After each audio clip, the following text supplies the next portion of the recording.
ছয়টা দোয়া এবং জিকির আছে, যেই দোয়া জিকিরগুলো কোরআন হাদিসে বর্ণিত সকল দোয়া জিকিরের খোলাসা, সারমর্ম এবং নির্যাস।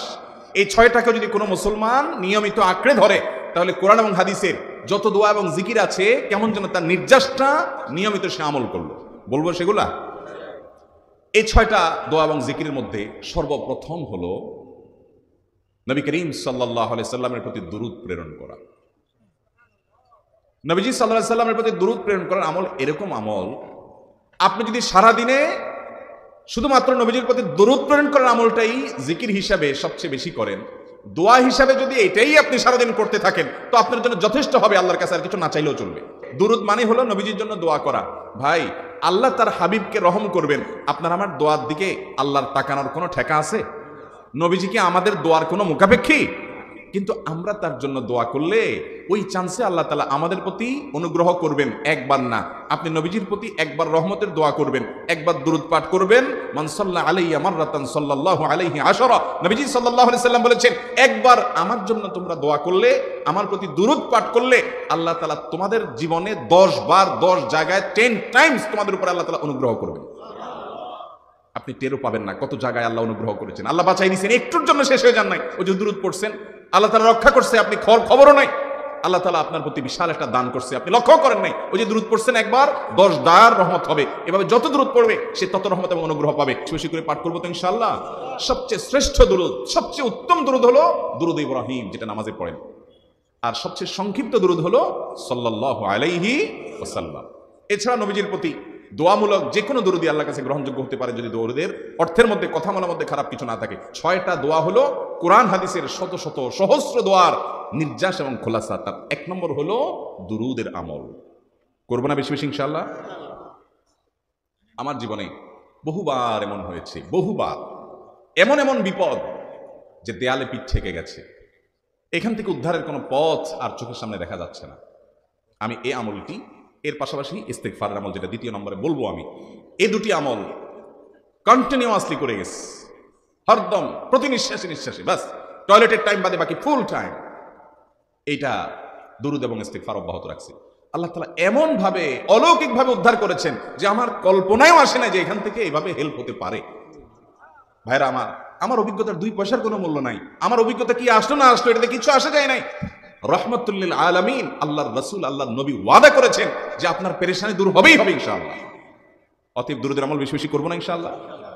নাম্বার 2, ইস্তিগফার। এটাও বেশি বেশি করতে হবে, কারণ ইস্তিগফার সম্পর্কে কোন কোন হাদিসের ভাষ্যের মধ্যে মান লাজিমাল ইস্তিগফার ভাষ্য এসেছে, অর্থাৎ যে ব্যক্তি ইস্তিগফারকে আঁকড়ে ধরবে, এটাকে কন্টিনিউয়াসলি করবে, ইস্তিগফার কখনো ছাড়বে না, সবসময় তার মধ্যে ইস্তিগফার অব্যাহত থাকবে, ওই ব্যক্তিকে আল্লাহ রাব্বুল আলামিন বিভিন্ন পেরেশানি থেকে সারপ্রাইজড হওয়ার মতো এমন এমন পথ বের করে দিবে যে সে চিন্তাও করে নাই। তার পেরেশানি থেকে মুক্তির পথ আল্লাহ তাআলা দেখায় দিবে। ইস্তিগফার কিভাবে করবেন ভাই? ইস্তিগফার এমন একটা আমল, এটা ছাড়া তো আমাদের উপায় নাই ভাই। ইস্তিগফার আমাদের দুনিয়ার পেরেশানি দূর করবে, আখিরাতের পেরেশানি দূর করবে। রুটি রুজি নাই, চাকরি নাই, ইনকাম নাই, ব্যবসা খারাপ যাচ্ছে, পেরেশানি হচ্ছে, ইস্তিগফার ধরো। কি হবে? 1 নম্বর লাভ হলো আল্লাহ মাফ করে দিবেন গুনাহ। ইউরসিলিস সামা আলাইকুম মিদরারা, যাতে ফসল ভালো হয়, রিজিক ভালো হয়, সেই ব্যবস্থা আল্লাহ করবেন। ওয়ায়ুমদিদুকুম বিআমওয়ালিন ওয়া বানিন, ছেলে মেয়ে হয় না অথবা ভালো ছেলে মেয়ে নাই, আল্লাহ তাআলা নেক সন্তান দিয়ে তোমাকে শক্তিশালী করবেন, সম্পদ দিয়ে শক্তিশালী করবেন। ওয়াজআল লাকুম জান্নাতি ওয়াজআল লাকুম আনহারা, আল্লাহ তাআলা প্রসবন দিবেন, ফসল দিবেন, বরকত দিবেন রুজিতে। কিসের মাধ্যমে? ইস্তিগফার। ভাইরা আমার, ইস্তিগফার সকল সমস্যার সমাধান। ইস্তিগফারের ভিতরে সবচেয়ে শ্রেষ্ঠ ইস্তিগফার হলো সাইয়্যিদুল ইস্তিগফার। সাইয়্যিদুল ইস্তিগফারটা যদি মুখস্থ না পারেন, অন্তত লিখিত ভার্সনটা পড়েন। সাইয়্যিদুল ইস্তিগফারের যে অর্থ, এটার যে মর্ম, বড় হৃদয়গ্রাহী ভাই, বড় মর্মস্পর্শী। ইমানদার এটার অর্থের দিকে তাকায় যদি পড়ে, তো তার অন্তর না গলে পারে না। ভাইরা আমার, অর্থের দিকে লক্ষ্য করে করে মর্মটা বুঝে বুঝে একটু সাইয়্যিদুল ইস্তিগফার পড়েন। লেখা দেখে দেখে পড়েন, ইউটিউব থেকে দেখে দেখে পড়েন, কিন্তু পড়েন। এটা হলো বড় ইস্তিগফার। এত বড় ইস্তিগফার পড়তে পারেন না, কোনো পেরেশানি নেই, কোনো অসুবিধা নেই। সবচেয়ে ছোট ইস্তিগফার হলো আস্তাগফিরুল্লাহ, আস্তাগফিরুল্লাহ, আস্তাগফিরুল্লাহ।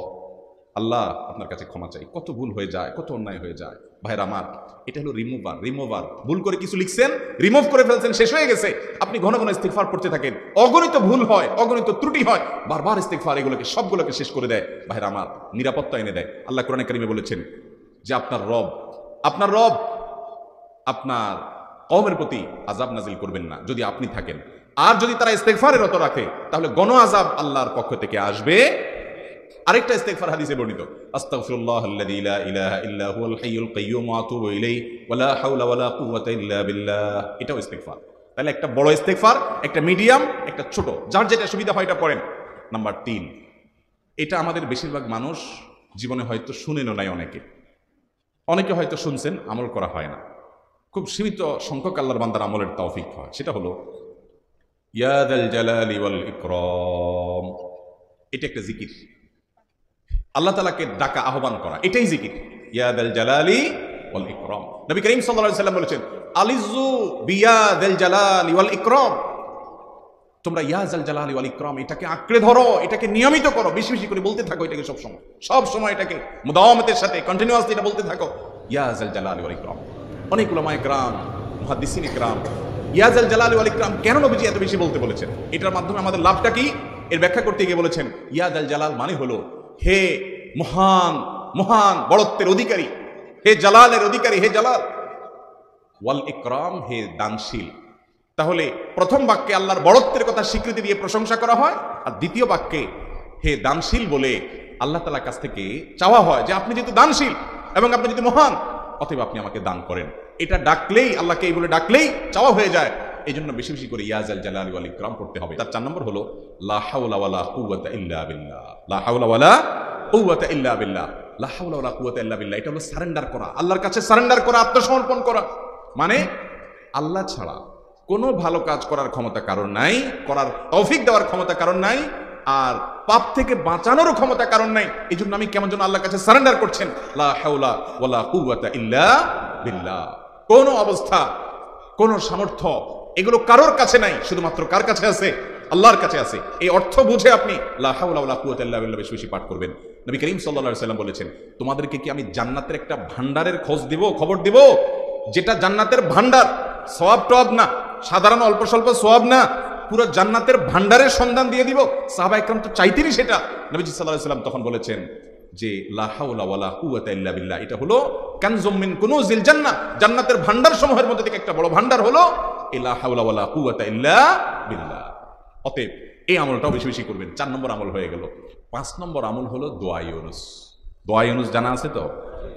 লা ইলাহা ইল্লা আনতা সুবহানাকা ইন্নী কুনতু মিনাজ জালিমিন। ভাইরা আমার, অর্থের দিকে তাকায়া মাঝে মধ্যে মোবাইল টোবাইল সব ফালাই রেখে একটু আল্লাহর সাথে কথা বলবেন, আল্লাহর সাথে একটু কানেক্টেড হওয়ার চেষ্টা করবেন, আল্লাহর সাথে একটু সংযুক্ত হওয়ার চেষ্টা করবেন। ডিসকানেক্টেড তো পুরো লাইফটা কাটাই দিলেন, একটু কানেক্টেড হওয়ার চেষ্টা করেন।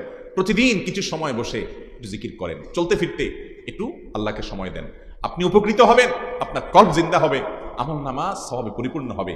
লা ইলাহা ইল্লা আনতা সুবহানাকা ইন্নী কুনতু মিনাজ জালিমিন। অর্থের দিকে তাকান, কত মর্মস্পর্শী। লা ইলাহা ইল্লা আনতা, আল্লাহ আপনি ছাড়া কোনো সত্যিকারের মাহবুদ নাই, উপাস্য নাই। সুবহানাক, আপনি পবিত্র, আমি আপনার পবিত্রতা জ্ঞাপন করছি। ইন্নী কুনতু মিনাজ জালিমিন, তবে আমি সেসব মানুষদের অন্তর্ভুক্ত যারা নিজের প্রতি নিজে জুলুম করেছে, অবিচার করেছে, অন্যায় করে আমার নিজের পায়ে নিজে কুড়াল মেরেছি বহু। এই বাক্য পাঠ করার পর ইউনুস আলাইহিস সালামকে শুধু রক্ষা করেছেন আল্লাহ, তাই নয়, আল্লাহ বলেছেন একইভাবে তাকে যেরকম রক্ষা করেছি, এই বাক্য যদি কেউ পড়ার মতো পড়ে, হক আদায় করে পড়ে, মনের গভীর থেকে পড়ে, মর্ম উপলব্ধি করে পড়ে, নিয়মিত পড়ে, ওয়াকাযালিকা নুনজিল মুমিনিন, ঈমানদারদেরকে আমি রক্ষা করে দেব। এভাবে ভাইরা আমার, আমরা বিপদ আপদে পড়লে হুজুরদের কাছে চলে যাই দোয়ার জন্য, অনেকে মাজারে চলে যায়, সেখানে মানত করে, টাকা পয়সা দেয় বিপদ উদ্ধার করার জন্য। কপাল পোড়া জানে না ও কার গোলাম, ও আরশ আজিমের মালিকের গোলাম, তার সাথে ডাইরেক্ট কানেক্টেড হওয়ার সুযোগ আছে, শুধু ইউজ করলেই হয়, সুযোগ দিলেই হয়। কপাল পোড়া জানে না, ডানে বামে গিয়ে নিজের আমল বরবাদ করে, ঈমান বরবাদ করে, তাওহীদ নষ্ট করে। ভাইরা আমার, তাহলে যে কোনো সমস্যা ফিল করি অথবা স্বাভাবিক অবস্থাতে দোয়া ইউনুস পাঠ করব। 6 নম্বর হলো সুবহানাল্লাহ, আলহামদুলিল্লাহ, লা ইলাহা ইল্লাল্লাহ, আল্লাহু আকবার। এই বাক্যগুলো দেখবেন ঘুরে ফিরে নবী করিম সাল্লাল্লাহু আলাইহি ওয়াসাল্লাম সারাদিন পড়তেন। 5 ওয়াক্ত নামাজের পরে 33 বার দেখবেন। আবার দেখবেন সকাল সন্ধ্যায় সুবহানাল্লাহি ওয়া বিহামদিহি 100 বার, সুবহানাল্লাহি ওয়া আলহামদুলিল্লাহি আল্লাহু আকবার 100 বার। আবার এগুলো মাঝে মধ্যে 10 বার, রাতের শোয়ার সময় 33, 34 বার। বিভিন্ন সময় দেখবেন ঘুরে ফিরে এই সুবহানাল্লাহ, আলহামদুলিল্লাহ, লা ইলাহা ইল্লাল্লাহ, আল্লাহু আকবার, এগুলো একটা মিজানের পাল্লাকে পরিপূর্ণ করে দেয়। কোনটা আসমান এবং জমিনের মধ্যবর্তী জায়গায় সওয়াব দিয়ে পরিপূর্ণ করে দেয়। এত বেশি ফজিলতপূর্ণ জিকির। এই জন্য পুরো পুরো কোরআন হাদিসের দোয়া এবং জিকিরের নির্যাসের শেষ এবং 6 নম্বর হলো বেশি বেশি করে দিন রাত 24 ঘন্টা যখন সুযোগ পাবেন, যেখানে যেখানে হাদিসে যে সংখ্যা বলা আছে ওটাতে করবেনই, ওর বাইরেও বেশি বেশি করে সুবহানাল্লাহ, আলহামদুলিল্লাহ, ওয়া লা ইলাহা ইল্লাল্লাহ, আল্লাহু আকবার।